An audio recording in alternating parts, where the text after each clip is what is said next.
This is one of the most interesting real estate markets that I've seen in well over a decade. And the big question, right, from everyone is, does it make sense? Does it make sense to buy or sell right now?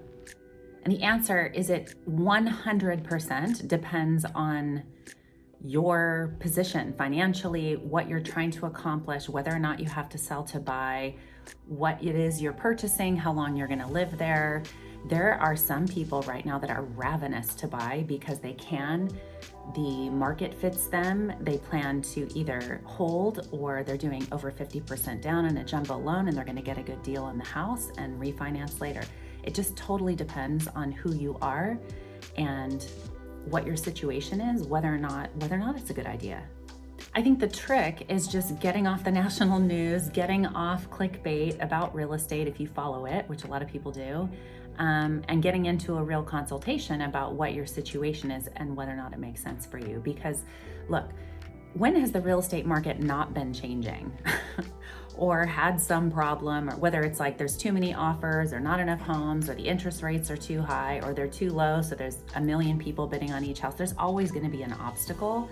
And there's always going to be a reason not to, if you follow the news, because that's what the news does, is they use fear. I recently saw some article about how foreclosures are up 20% or something like that. But what the article doesn't say is that it doesn't, that's from nothing, right? There was a moratorium on foreclosures for 2.5, 3 years.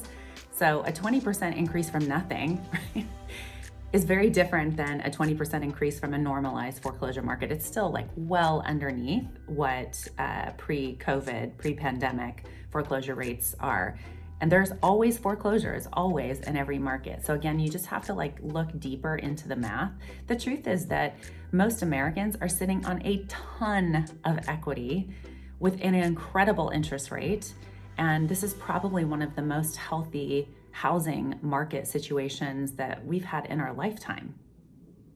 So you just got to dig in a little more and kind of get off of the national news cycle and more into what works for you. Because here's the deal. We all know the people who develop wealth, the people who have amazing real estate portfolios, they all act when others don't. So think about that and then just get a consultation. Figure out if it's right for you, right? It might not be. But you're not going to know how to put yourself in that position to be one of those people to start acquiring real estate and develop your portfolio, or just get started and get into the market, or get out of your current house into a bigger house, or whatever it is that you need, unless you find out your situation and how it fits into this market.